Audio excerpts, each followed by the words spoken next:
Royal routines seldom allow room for surprise, especially when every gesture is shadowed by the weight of the palace. As the clock of Buckingham Palace chimed the late hour, its 12 deep tolls rolled across the ancient stone walls like a solemn hymn, echoing through ceremonial corridors where generations of monarchs had walked in both triumph and disgrace. Tonight, the palace seemed to breathe a quiet unease, broken only by the distant rustle of silk drapery and the muted footfalls of attendants moving with deliberate caution. Beneath gilded ceilings and chandeliers of crystal and silver, a private communiqué had just been drafted, reviewed, sealed, and released to the world. For centuries, these halls had carried proclamations of coronations, wars, negotiations, births, and abdications, yet the message tonight bore a more intimate human weight. It concerned Prince Louis, once the joyful youngest child of the royal lineage, now standing at the threshold of adolescence and facing challenges long hidden from the public eye. Crafted with poetic restraint and legal precision, the statement confirmed that the prince had been privately evaluated for a medical concern and discreetly observed for several years, and that his condition had reached a point where future expectations and ceremonial obligations must change. Its wording avoided alarm, yet beneath the elegant phrasing lay a seismic shift, clear to anyone who read closely. The young prince's path within the monarchy would no longer follow the traditional course, dark once anticipated. Within the private royal apartments, heavy velvet curtains had been drawn against the night as the queen consort stood at the balcony door, watching silhouettes gather beyond the palace gates, their faces lit by candles and handheld lanterns. The crowd remained modest for now royal admirers, curious onlookers, and quiet citizens seeking clarity, many holding placards painted in soft watercolor shades that carried messages of prayer, hope, and unity. The queen consort placed a hand to her chest, not as a gesture of performance, but as a sincere response to the collective compassion before her. She did not speak, allowing her silence to convey both gratitude and sorrow. Down in the press wing, staff monitored the global ripple of the palace's announcement as news outlets across continents prepared early editions. Editors conferred in hushed tones, aware that the story demanded reverence rather than sensationalism, choosing dignified headlines that emphasized familial resolve rather than speculation. Journalists resisted conjecture, reminded that the monarchy, despite its grandeur, remained bound by the same vulnerabilities that shaped all human lives. Meanwhile, in the prince's private study, tutors and advisors sat in a semicircle around the hearth, while the young prince occupied a high-backed chair upholstered in sapphire velvet, his gaze fixed on the fire. Flames danced like molten amber, their shifting glow casting long shadows across his thoughtful face. There was no fear in his eyes, only a deep contemplation beyond his years. Though shielded from the commotion outside, he understood that a profound shift had taken place. His life would no longer be guided solely by childhood joy, but by the delicate balance between privacy and duty. Duty. Advisors spoke gently, explaining what the announcement meant. Certain public expectations would be reduced, and some ceremonial roles would be postponed, perhaps indefinitely. The prince listened carefully, recognizing both the burden and the unexpected freedom the news carried. One counselor rested a hand on his shoulder, reminding him that the worth of a royal life was not measured by the number of appearances, but by the honor of a purposeful existence. He nodded, absorbing the words like an ancient prophecy. Elsewhere in the palace, senior members of the royal household gathered in the council chamber, its polished mahogany table reflecting lamplight like a mirror to history. Pages from archival records lay open, revealing past moments when tradition yielded to circumstance. This was not the first time destiny had rewritten the script of monarchy. Advisors whispered about public expectations, constitutional symbolism, and the future of royal continuity, speaking not of disgrace but of adaptation. Their voices moved like a steady current, a reminder that history often shifts not through proclamations from balconies, but through quiet conversations in locked rooms behind velvet curtains. For centuries, the royal lineage had endured crusades, political unrest, romantic scandals, tragic losses, and global upheaval. Now the trials of a single young heir entered that lineage, not as spectacle, but as quiet evolution. Outside the palace gates, more people gathered as night deepened, and a choir of schoolchildren began to sing softly, their voices drifting above the crowd like a fragile prayer. The stone courtyard. Police stood by not as guards against disorder, but as protectors of a peaceful vigil, while streetlights reflected across polished cobblestones, turning the scene into a tableau of reverence rather than chaos. The palace flag hung heavy at half-mast, not signaling death, but a solemn acknowledgement that a chapter of royal expectation had closed. The symbolism was deliberate and ancient, for the monarchy had long communicated through subtle gestures rather than proclamations. High above, portraits of sovereigns gazed from gilded frames along the grand gallery, kings crowned through conquest, queens strengthened through diplomacy, monarchs who ruled while carrying private suffering unseen by the public. Their painted eyes watched as history, once again, shaped the destiny of a future heir. Final images lingered in the moonlight gleaming across palace stone. The prince staring silently into the fireplace, and a nation holding its breath in collective anticipation. Tonight did not end an era. It began a reckoning whispered behind closed doors.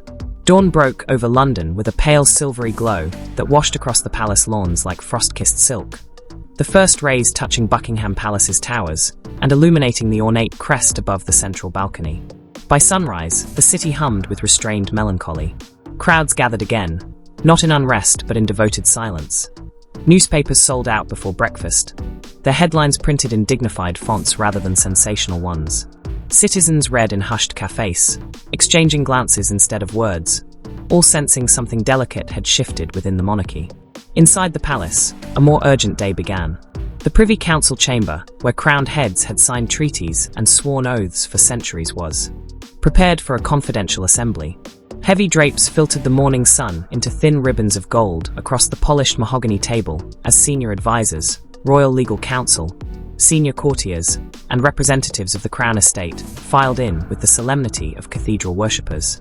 They spoke in quiet tones, aware that every conversation here might ripple across generations. At precisely 9 o'clock, the king entered. His presence did not command the room loudly, but through the quiet authority of lineage and burden. He took his seat, folded his hands, and allowed the Prime Secretary to begin the briefing. Before them lay a stack of documents, each marked with the royal crest and sealed with crimson wax. The previous night, physicians from private royal clinics had submitted their assessments, and specialists from esteemed medical institutions had provided discreet second opinions to avoid public suspicion. Their findings confirmed what had been monitored privately for years. The prince would lead a life of capability and intellect, but one requiring ongoing medical supervision, as strain, prolonged engagements, and extended ceremonial duties could jeopardize his long-term well-being. The council had not gathered to debate science, they convened to discuss monarchy itself. Tradition dictated that royal children destined for senior roles would undergo public training, attending diplomatic tours, military ceremonies, charity visits, and state functions beginning in adolescence. That expectation no longer aligned with the prince's future. The conversation was not framed as a removal from destiny, but as tailoring destiny to humanity. One advisor proposed minimizing his public duties while emphasizing private service. Another suggested redirecting him toward archival stewardship, a role immersed in heritage rather than spectacle. A cultural minister argued passionately that the monarchy must evolve rather than diminish, insisting that a modern crown should adapt to the needs of its heirs instead of molding them into rigid archetypes. The king listened, occasionally nodding, balancing within himself the dual identities of sovereign and father, an invisible mantle settling over him with quiet gravity. For many minutes he remained silent, allowing others to shape the early framework of resolution. When he finally spoke, his words were measured and profound. Service, he declared, should be a calling, not a confinement, and the monarchy must not demand of family what it would never demand of its citizens. As long as the prince lived with honor and purpose, the form of that contribution need not mirror tradition. Outside the council walls, life went on with uneasy normalcy. By midday, palace kitchen staff delivered meals to those laying flowers beyond the gates, while church bells chimed across Westminster not in mourning, but in solidarity. Public messages filled social channels with reflections on vulnerability, compassion, and modern leadership. Commentators praised the monarchy's restraint while calling for further clarity. A small minority questioned whether privacy should outweigh constitutional transparency, and though respectful, their dissent sparked necessary dialogue. That afternoon, diplomatic offices across the Commonwealth received encrypted briefings assuring allied nations that the line of succession remained secure, and that the prince's adjusted role would not disrupt representation abroad. Some leaders replied with personal letters, expressing empathy for the young royal and admiration for the family's quiet fortitude. Meanwhile, in the royal nursery wing, the The prince spent the day shielded from the storm of reaction outside. Tutors engaged him in literature, geography, and historical ethics, yet his mind wandered. He asked simple questions that carried impossible weight. Would the duties he once imagined slip away entirely? Would his siblings bear more because of him? Had he failed before he had begun? The queen consort joined him for supper in a small salon overlooking the spring garden. The meal composed of his favorite dishes chosen for comfort rather than ceremony. Their conversation unfolded in soft pauses. He admitted he feared disappointing others, and she assured him that disappointment comes only when one abandons purpose, that his purpose had not vanished, only changed shape. He looked up with cautious hope, a faint smile touching his lips. As twilight deepened, a final meeting concluded the day's deliberations, and the king signed a resolution authorizing the communications office to prepare a second statement, one that would clarify the prince's continuing path: education, health support, and an evolving future within the monarchy. It would not be dramatic or revealing, but it would provide stability of narrative and calm the storm of public conjecture. Outside, the palace lights flickered to life one by one, casting the facade in warm shades of ivory and gold, while torches and candles held by citizens glittered like stars reflected on still water. Voices rose in hymns not of grief, but of unity. The gates remained closed, yet the invisible bridge between monarchy and people felt newly reinforced. History, it reminded all, is shaped not by events alone, but by how institutions choose to respond when confronted by vulnerability. The palace had chosen transparency over silence, compassion over rigidity, evolution over tradition, and this decision would echo through future crowns and chronicles. The kingdom did not merely witness change tonight, it became part of it. The public reckoning. The announcement had been public only a few days, yet the ripple of reaction had already swept through every tier of society. London awoke to overcast skies that cast the city in a muted palette of grey stone and quiet reflection. Citizens walked with newspapers tucked beneath their arms, sipping tea in silence instead of conversation. Familiar chatter about politics and sport gave way to thoughtful concern, for the realm was not simply reacting to news of a young prince's health, but to a shifting understanding of what it meant to serve a monarchy in the modern age. By mid-morning, public institutions organized forums, lectures, and discussions, while universities hosted panels where historians and sociologists debated whether hereditary tradition should bend to personal well-being. Advocates argued that true leadership required space for individual growth, not rigid expectation. Critics countered that the monarchy owed its relevance to continuity, not flexibility. Yet the discourse remained respectful, as if the nation sensed that its words would drift through palace corridors, shaping decisions still unformed. In homes and classrooms, the matter took on a gentler tone. Teachers guided students in conversations about empathy for public figures, reminding them that royal heirs were still children who had not chosen their birthright. At one rural school, students painted cards in watercolor shades of gold and sapphire, their handwritten messages speaking not of titles, but of strength, courage, and peace. Palace staff later received these cards in canvas mailbags, sorting them with meticulous care in a hall temporarily converted into an archive of goodwill, affection. By the third day, the letters numbered in the thousands, each one bearing witness to a nation's collective heart. Across the media landscape, a subtle shift unfolded as commentators on public broadcasts abandoned their usual adversarial tone in favor of measured reflection. Radio hosts urged listeners to call in not with arguments, but with personal stories about navigating expectations and limitations. Some spoke of children facing invisible struggles. Others described lives reshaped by illness, injury, or emotional burdens. These voices, though not royal, resonated deeply, reminding the nation that vulnerability was universal. Meanwhile, the palace communications team prepared a follow-up statement, its drafts reviewed by physicians, heritage advisors, constitutional scholars, and senior royals. The final wording acknowledged the prince's need for long-term medical support, while affirming his continued education and his readiness to serve in meaningful roles behind the scenes. It offered no diagnosis or prognosis, but emphasized humanity and dignity. The release prompted a blend of relief and contemplation. Citizens appreciated the transparency, yet many remained unsure of what the future might bring. Diplomatic circles responded with steady thoughtfulness, as embassies across Europe and the Commonwealth conveyed messages of solidarity. Some leaders suggested collaborative cultural projects the prince might one day support. Others proposed expanding philanthropic networks to accommodate his shifting role. The common theme across every response was respect. No nation sought to exploit the moment for political leverage, instead recognizing that monarchy, though symbolic, required compassion when fate intervened. As official channels addressed institutional concerns, the palace gradually resumed its daily operations. State visitors arrived and were welcomed by senior royals serving on behalf of the family. Princess Charlotte began attending select engagements once reserved for her younger brother, her poise impressing commentators as she carried her duties with quiet humility, never overshadowing his journey. Prince George, preparing for early diplomatic education, immersed himself in international law and constitutional governance. Their increased visibility was presented not as a burden, but as an expression of familial solidarity. Public perception evolved alongside these changes. Early whispers of speculation faded, and conspiracy theories dissolved under the weight of clarity. Citizens recognized that the announcement was not a stain of scandal, but an honest act from a family long entangled with public scrutiny. Newspapers shifted from anxious headlines to portraits of resilience, and columnists praised the monarchy for preserving dignity in the face of personal challenge. One widely circulated editorial declared that history would remember this moment not because of illness, but because of compassion.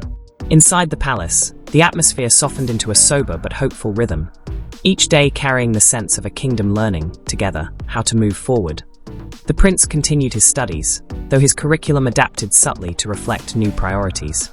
Tutors introduced him to conservation science, literature analysis, archival artistry, and the preservation of cultural heritage, while curators from royal estates visited to discuss ancient manuscripts, lost artworks, and the role of historical guardianship. The prince showed particular fascination with restoration techniques, asking whether damaged artifacts could be revived without erasing their scars, and his instructors exchanged quiet looks, sensing the metaphor beneath his curiosity. In the evenings, he wandered the private gardens accompanied by guardians and advisors, their conversations shifting between ordinary childhood musings and profound questions about purpose.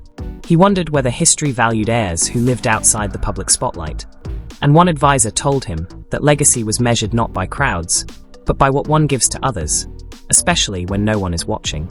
The prince took those words to heart. Meanwhile, his family shielded him from pressure, sharing private meals, playing board games, and encouraging laughter, reminding him that lineage did not erase humanity. Each moment of ordinary closeness offered healing beyond medicine. As dusk descended over the capital, citizens lit candles along riverbanks and cathedral steps, not in sorrow, but in tribute, while musicians performed soft orchestral pieces whose notes echoed through public squares. It was as though the entire nation exhaled as one, embracing uncertainty without fear. Some entered history through politics, others through war, and yet others through personal trial. The present moment belonged to the latter, yet the kingdom, rather than fracturing, chose empathy, recognizing that the crown was sustained not solely by tradition, but by the grace of its people. This was not a crisis of spectacle, but a quiet evolution of understanding and care, identity. It was the beginning of transformation, a time for a kingdom to reflect. Winter descended upon London with quiet severity, casting the city in a landscape of dim lantern glow and the distant toll of cathedral bells. Snow fell not in heavy drifts, but in delicate flurries that dusted palace railings and settled upon the bronze statues encircling the Victoria Memorial. The atmosphere was contemplative rather than bleak, a season of reflection rather than despair. Citizens moved through the capital wrapped in woolen coats and thoughtful silence, their conversations gentle and sentiments softened by time. The initial shock of the palace announcement had faded, replaced by a maturing understanding of how vulnerability reshapes legacy. Over the weeks, candlelight vigils spread across the realm, appearing in small clusters outside village churches, beneath archways of historic universities, and along coastlines where waves crashed into frozen stone. These gatherings arose organically from communities moved by shared empathy, not from government or royal orchestration. At each vigil, someone read poetry, another played the violin, and children carried lanterns decorated with painted crowns. The tone was reverent, as though the nation recognized compassion itself as a form of allegiance. Broadcasting networks aired special programs exploring the history of monarchy under strain, as historians recounted stories of kings and queens grappling with personal hardship behind closed curtains, some enduring illness in silence, others relinquishing public life for spiritual solace or scholarly pursuits. The contrast between those hidden histories, and the present moment was striking. Modern society no longer accepts secrecy as strength, and the royal family's decision to speak openly allowed past and present to converge, forging a more humane narrative. Within palace walls, winter brought stillness and purpose. Plans were quietly drafted to redistribute royal duties. Princess Charlotte, with poise and natural ease in public settings, assumed additional engagements on behalf of the crown, including school visits, cultural gatherings, and charitable receptions. Observers noted that she carried not the weight of burden, but the dignity of shared responsibility, walking beside her brother rather than replacing him, honoring a family bond that transcended ceremonial expectation. Prince George, meanwhile, entered a new stage of preparation. His studies expanded to include constitutional theory, cultural diplomacy, and the complexities of Commonwealth relations. Though still young, he approached his role with quiet seriousness inherited from his forebears, guided by mentors who reminded him that authority is not defined by volume, but by the thoughtful exercise of influence that by restraint and wisdom. He understood that his younger brother's shifting role did not elevate his own importance, but deepened his sense of duty. On a night when snowfall settled softly across the palace gardens, he ventured outside with a long-time advisor. Lanterns hung from wrought-iron hooks, illuminating narrow pathways lined with ancient oaks whose branches bowed beneath the weight of snow, forming arches like cathedral aisles. Their footsteps were muffled by frost, the scene feeling far removed from the gilded halls and ceremonial expectations that had defined his upbringing. As they walked, the advisor spoke of monarchs throughout history who had served from the periphery rather than the throne. Some devoted themselves to scholarship and preservation, others to spiritual leadership or quiet philanthropy. Power, he said, was not always loud or visible. It could endure even in the shadows. The prince listened, absorbing each word with the solemn curiosity of someone forging identity rather than inheriting it. They paused beside a marble fountain at the garden's heart, its water frozen into crystalline stillness, capturing the reflection of lantern light like trapped stars. The prince confessed his fear of being forgotten by history, that stepping away from public ceremony might erase his name from future generations. The advisor responded softly that history does not remember those who shine the brightest, but those who illuminate others, and that legacy is a tapestry woven from countless threads, not a single strand. The prince lowered his gaze, contemplating the frozen water as though glimpsing centuries beyond the present. Inside the palace, other quiet shifts unfolded. Courtiers began reorganizing calendars to reflect new structures of representation. Historians curated archives to prepare future exhibits celebrating diverse forms of royal service, and charitable organizations drafted proposals aligned with the prince's growing interests in cultural preservation and civic engagement. Education and advocacy became the guiding principles, each action demonstrating that adaptation did not weaken tradition, it refined it. Across the realm, public sentiment softened, and newspaper editorials praised the royal family's humility in acknowledging limitations, arguing that the monarchy had gained credibility rather than lost authority. Compassion became a cornerstone of modern sovereignty, and the story was reframed not as a retreat from duty, but as a reimagining of duty itself. International observers watched with measured admiration. In distant capitals, political analysts expressed surprise that transparency from a monarchy could strengthen national unity.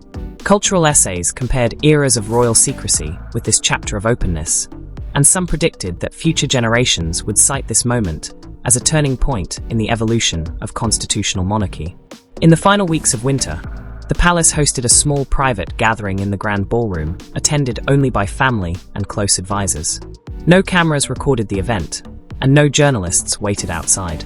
The gathering was not a ceremony, but a reaffirmation of familial solidarity. Music from a string quartet played softly, while the prince's siblings stood beside him as the king addressed them privately, acknowledging their shared responsibility and love. As the evening drew to a close, the prince looked across the ballroom toward towering portraits of past sovereigns, their oil-painted expressions seeming to watch him with silent understanding. He did not feel diminished, he felt seen. A kingdom had confronted change not with uproar, but with wisdom, and the royal family, long seen as a symbol of unchanging tradition, embraced a more human truth, aligning themselves not only with history, but with the future. Winter had not brought mourning, it brought clarity. Spring arrived not with fanfare, but with gentle persistence. Buds unfurled along palace garden hedges, blossoms appeared in soft pastels of rose, ivory, and violet, and the air carried warmth that loosened winter's hold, offering a season of renewal for both the land and the monarchy itself. For the first time in months, the nation felt less like it was holding its breath, and more like it was learning to breathe again. Change settled into acceptance, and acceptance began to blossom into purpose. On a quiet morning near the end of April, the palace released the final official statement regarding the prince's public role. The notice arrived not through elaborate ceremony, but on elegant parchment embossed with the royal crest, confirming the decisions reached after months of careful reflection. Prince Louis would no longer follow a path toward full ceremonial succession. Instead, he would pursue a curated life of cultural stewardship, preservation, and private service. His role would be quieter, yet no less meaningful. The statement spoke not of reduction, but of redirection, emphasizing that nobility was not bound to throne rooms, but could thrive in archives, libraries, and quiet acts of guardianship. The public received the news with solemn grace. Crowds no longer gathered with anxious anticipation, but with calm reverence, celebrating not what might have been, but what could be. Letters continued to arrive at the palace gates, testament to a nation's ongoing empathy and connection. Though the tone of correspondence had shifted, it no longer expressed fear or sympathy, but encouragement. Children sent sketches of ancient buildings, tapestries, and manuscripts, offering inspiration for the prince's future work, while adults wrote messages about resilience, art, and the beauty of purpose that unfolds away from spectacle. The palace grounds reflected this change in sentiment. Flowers once left in sorrow now arrived tied with ribbons in hopeful shades of lavender and emerald, and volunteers assisted attendants in collecting tributes to incorporate into future charity exhibits. The nation no longer saw the prince as a figure stepping away from destiny, but as someone stepping toward another form of destiny entirely. The most symbolic moment, however, took place not before crowds or cameras, but within the palace's archival wing, attended only by immediate family and a select group of historians and curators. The wing, a cathedral of knowledge, was lined with towering shelves of leather-bound volumes, gilded records, and ancient documents preserved behind glass. Candlelight flickered across marble floors, echoing softly beneath vaulted ceilings, while court musicians played a quiet quartet whose notes were reverent and sincere. At the center of the room stood the king, flanked by the queen consort, as the prince faced them in simple, tailored garments that reflected humility and purpose rather than military or ceremonial regalia. The king spoke softly, praising his son not for potential public achievements, but for the integrity he had shown throughout this transition, acknowledging the courage required to accept a future shaped not by expectation, but by personal truth. He placed a hand upon his son's shoulder, offering words meant for no other ears. Princess Charlotte and Prince George stood nearby, their presence deeply familial rather than symbolic. They did not assume roles above him, but stood with him, exchanging brief smiles only shared by those walking different paths within the same legacy. The moment was not a farewell to tradition, but a reconsecration of identity. Later that evening, as the family dined privately, the prince asked whether he would still accompany them on future engagements. The king responded that he would, when he wished, and only when those engagements aligned with his well-being and chosen purpose. The queen consort added that his journey would be guided not by public need, but by personal calling, their words settling upon him like a blessing. In the following weeks, plans unfolded to integrate the prince into new areas of scholarship, cultural stewardship, and quiet service, marking the beginning of a life defined by choice, integrity, and enduring contribution. The prince's influence grew quietly as he began apprenticing under archivists and conservators dedicated to preserving centuries of royal history. He studied ancient textile restoration, manuscript preservation, and heritage ethics, impressing curators with his meticulous attention to detail and fascination with connecting forgotten artifacts to their cultural origins. He did not seek recognition, he sought meaning. Orders were drafted for future exhibitions, highlighting the history of royal service beyond the throne, featuring contributions from princes, princesses, scholars, and figures whose impact was profound yet understated. Though his involvement remained discreet, those working beside him recognized that he was becoming a steward of legacy rather than a symbol of lineage. Beyond palace walls, life continued its seasonal rhythm. Citizens returned to everyday routines, comforted by stability. Public ceremonies were attended not out of curiosity or anxiety, but in unity. The monarchy had not collapsed under vulnerability, it had matured through it. International observers noted that the crown had redefined leadership by acknowledging limits, with some calling the moment revolutionary, others overdue. The prince's life had not narrowed, it had expanded inward. He had traded the spotlight of balcony appearances for the enduring legacy of preservation, his story one of transformation, not abdication. In an age of spectacle, he chose substance. In a lineage shaped by public gaze, he honored heritage through quiet stewardship. As spring sunlight filtered through palace windows, dust motes floated like miniature constellations while the prince stood in the archive hall, turning the pages of a centuries-old manuscript with white-gloved hands. The ink, though faded, remained legible, and history whispered through each delicate page. He understood that his place in the royal chronicle was secure, not because he stood at its forefront, but because he safeguarded the story itself. Some destinies are written in gold upon banners. Others are inscribed between lines preserved across centuries. The monarchy would remember both. Though this chronicle is a work of fiction, its themes of legacy, resilience, and quiet transformation echo truths found across history, inviting reflection on the enduring power of purpose beyond public recognition.